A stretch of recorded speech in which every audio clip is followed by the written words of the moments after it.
Welcome to our final HSI Equity Talk for the academic year of 25-26. My name is Sharis Herzon. I use she, her pronouns, and I have the pleasure of serving as our HSI Initiatives Director.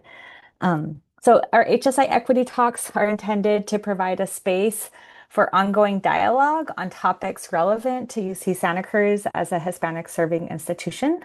So the speakers that we invite usually come from across our campus, and we encourage our attendees to engage critically with the content that we present. And today is going to be a very interactive space, which we're really excited about.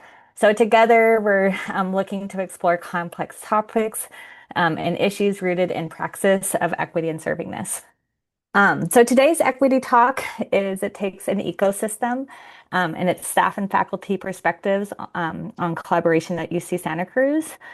So it's going to be as I mentioned, it's going to be interactive. We're going to surface some key findings from our faculty and staff survey. And I hope many of you who are joining us actually took this survey last June. And we're really excited to share this back with you all as we're engaging in this iterative process and these reflections in different aspects. So I have the distinct honor to introduce Professor Rebecca Covarrubias. Rebecca is a professor in psychology and faculty director of the Collaborative Research for Equity and Action Lab, CREA. A first-generation college graduate, her research focuses on educational equity, access for marginalized students, families, and communities, and on identity, belonging, and resistance in higher education. Becca's also served on our HSI leadership team since 2016. I'd also like to introduce Director Xiomara Lopez. Xiomara is the director of El Centro and Latina Student Success at UCSC, where in these roles she supports students through community building, culturally sustaining programs, and campus-wide advocacy and initiatives focused on improving retention and graduation. So please join me to welcome Becca and Xiomara.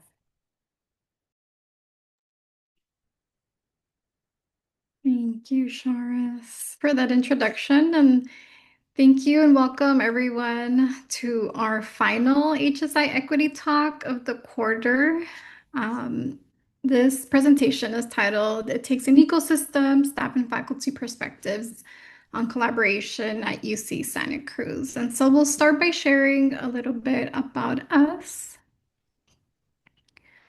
And so, as Sharis mentioned, I'm Xiomara. I use she, her, ella pronouns, and I serve as the director of El Centro, or Chicanx Latinx Resource Center and Latina Student Success. I also serve as the lead for two of our four components of the CULTURA Title V grant. I'm also part of the HSI Leadership Committee and super proud to be a UCSC alumni. I'll pass it over to you, Becca. Hi, everyone. It is so awesome to be here with you. I wish we were in person to do this sort of sense making together. I'll skip the introduction because Sharis, that was awesome and everything I was going to share in terms of my excitement to have been working with the HSI team since 2016. It's really an honor and one of the best experiences of my career. So thank you all for that community space.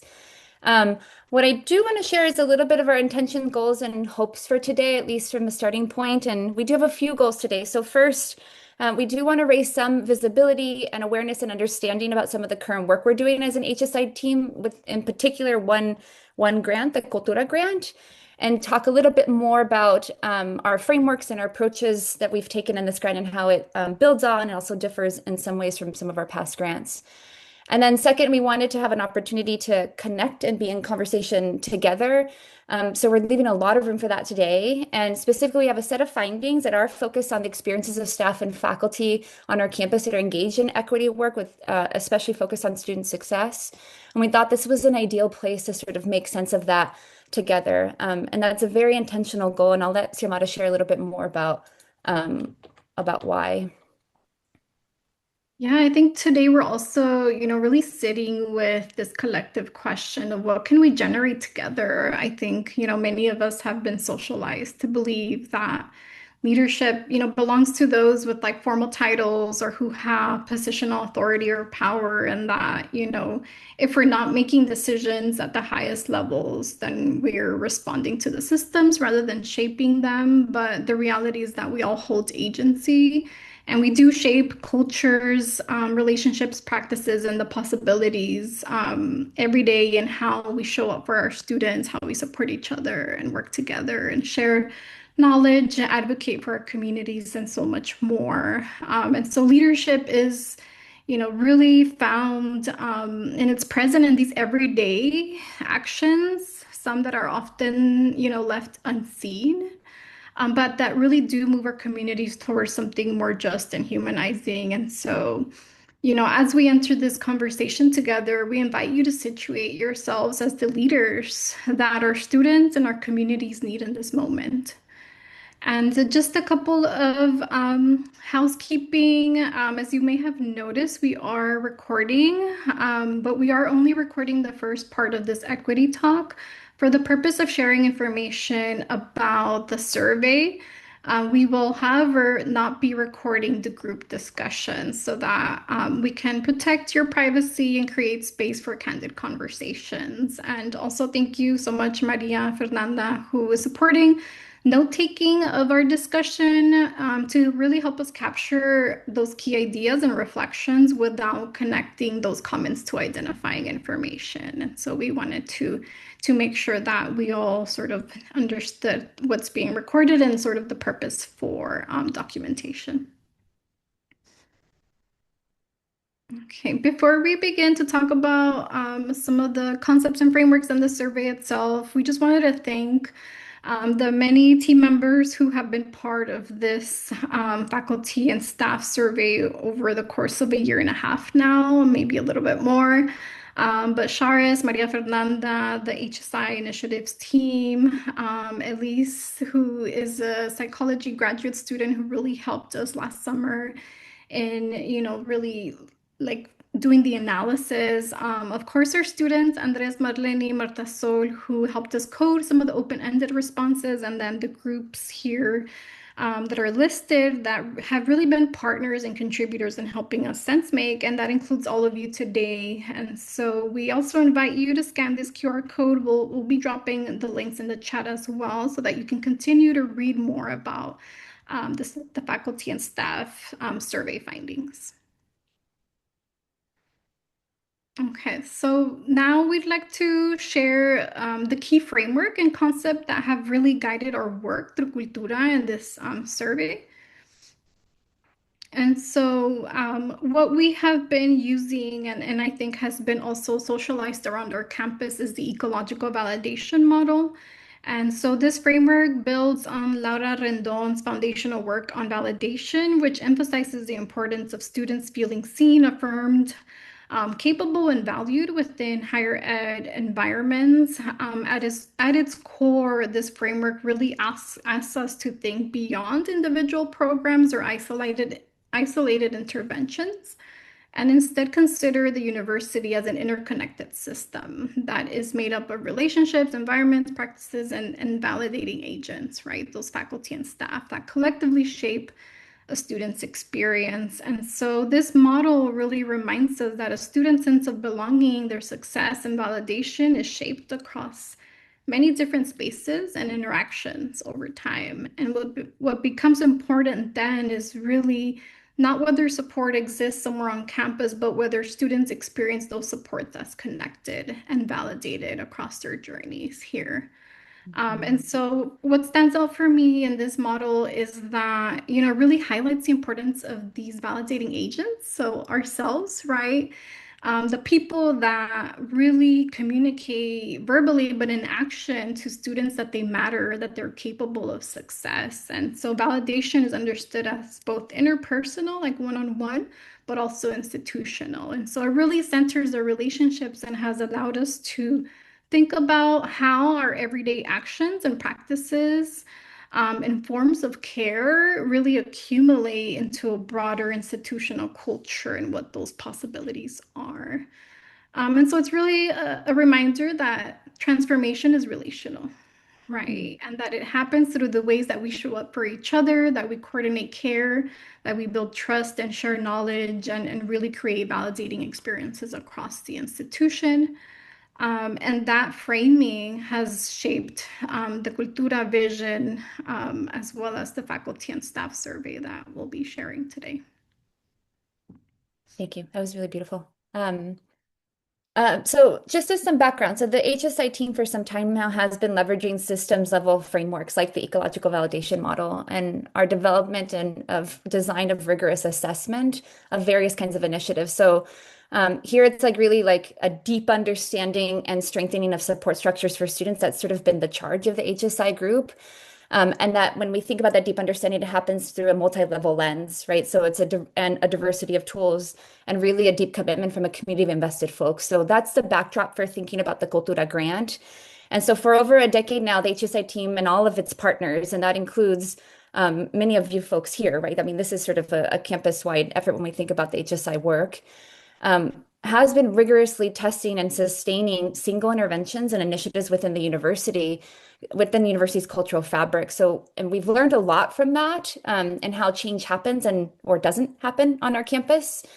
And I think building on sort of that decade-long work from those past grants, the CULTURA grant, which stands for Centering Undergraduate Latina Thriving Within University Racial Equity Action, the team really embraced a vision that meaningful, sustained change depends on the investment and coordination of those leading equity work every single day on campus, right? So the staff and faculty validating agents. And so that's the clear sort of vision for this grant. I'll share just a couple of the particulars around it. It's designed as a 5-year project funded through the Department of Education Title V grant, and we were awarded in 2024. And I am sad to say that the grant has been terminated. This is our last year, so that's something to keep in mind when we think about this question of sustainability of this work. But the goal was and still remains is to reimagine how we collectively advance student success and equity. And so one key objective of the grant was to improve institutional capacity for serving students by increasing coordination and integration among campus support systems. So at its core, we sort of thought about Cultura really asking this question about what becomes possible when we intentionally invest in and connect the people, relationships, and infrastructures already engaged in transformative work on our campus around student success and equity. So these are the people, the units, the programs with long histories here on campus and a lot of community wisdom about how to connect with and support our students in meaningful ways, and also, frankly, also how to sustain ourselves as leaders in that work. And so the vision here was that by intentionally connecting ourselves, we could strengthen our ecosystem at a Hispanic serving research institution or an HSRI. So we thought about how we can leverage some of our existing strengths as an HSRI. And so we thought about starting with the connections between partnerships already in existence. So for example, at Central HSI Initiatives and the CREA team, which is the team that I oversee and work with, have had long-standing partnership to really thinking about how we link theory, research, and practice, focusing on improving support structures and practices for students from marginalized backgrounds, including Latina students and first-generation college students. And Cultura really enabled us to deepen and strengthen those partnerships by extending and expanding the uses of participatory methods with students and positioning them as practitioners, researchers, and leaders guiding this work. So one model that we executed for the last few years is, and I have to say now that I've had the pleasure of working with 3 different undergraduate teams under this model who are really defining and laying out some of the most rigorous, impactful research questions. And that has been, again, a very meaningful experience. So just to orient to the model, we begin down here with UC Santa Cruz. We recruit from our population of students who join the research team, who then conduct a participatory research project focused on a student success matter that is important to them. So they get to define that. And then this year we have the opportunity for them to connect with the student advisory equipo, another student-led group that you've heard from at a past equity talk, who then thinks really critically about how to translate and implement those research findings into practice, including directly shaping and informing programs at its centro as just one example in order to sort of increase servingness of students. And so here the goal is that we could get meaningful pulses and insights on servingness as defined by students themselves, including what actions to improve or strengthen student support structures, again, as led by students themselves. So it was this really exciting opportunity to coordinate units already thinking about this, strengthen those partnerships, and really invest in the relationships operating there so that we could support students in guiding the most important servingness work on our campus. And so much of the work that we've done in partnership has focused on exploring the lived experiences and perspectives of students as they navigate the culture and ecosystem of our campus. And we have learned a lot from what students have studied and implemented. So we'll share a bit of that.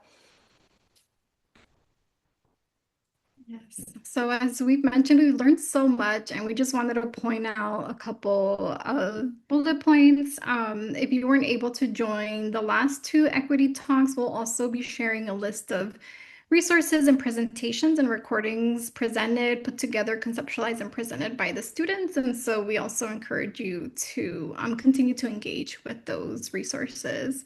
But essentially what we learned is that humanizing approaches move students towards rightful presence. And so in the first equity talk, our interns Jocelyn and Gio really talked about the different forms of authentic cariño, like familial cariño, which really treats students, their histories and struggles and narratives as legitimate, intellectual cariño, and how we help bridge cultural wealth with their academic and scholarly identity, and critical cariño, which really helps to foster students' critical consciousness by supporting them in analyzing and challenging systems of oppression. We've also learned that positioning students as knowledge holders and creators and collaborators engages their fullest capacity and expert knowledge. And we also know that it helps them stay motivated and to persist when they are actively involved in shaping and making decisions about their own educational journeys. We've also learned that coordinated efforts to remove the hidden curriculum really expands access to resources and meaningful connections through the work of the CREA Lab, especially when we're thinking about peer-to-peer relationships and how that really supports their navigation of our campus. And lastly, that servingness is, often experienced by students in pockets across the university, which really has revealed the need for like this deeper, more connected institutional responsibility and relationship building across the validating agents. All the buttons, sorry. So what is important about the ecosystem then approach, it allows us to do a deeper dive into particular areas. What I also appreciate about it, it allows us to zoom out on other areas to understand what are the like interrelated impacts on these areas, right? So since Cultura is explicitly about understanding the ecosystem, we both focused on students and then really had a shift toward understanding the perspectives of validating agents. So the staff and faculty leaders who play a pivotal role, right, in shaping student success, especially within HSRI contexts that have sort of multiple priorities and sort of demands on the leaders themselves. So we know that our campus does not function without the validating work of our leaders. And so I think the goal here for Cultura was to figure out what is the pulse on the experiences of staff and faculty, especially now in the sort of environments that we find ourselves in. So just a bit of background on that survey. This is the Cultura Staff and Faculty Survey. It was designed to assess the staff and faculty perceptions of campus's ecosystem for supporting students, and we measured a few different areas. So perceptions of servingness, campus coordination, willingness to collaborate, supports for staff and faculty, and then capacity for institutional transformation. But I also want to say that the team involved undergraduate, graduate, staff, and faculty members, but we really think about it as sort of a collective survey. It's really our survey.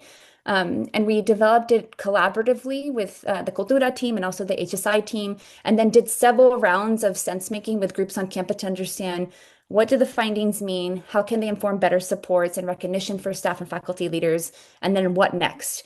And so that's what we're really bringing to you all today, are those same kinds of questions. And so we'll talk a little bit about who took the survey.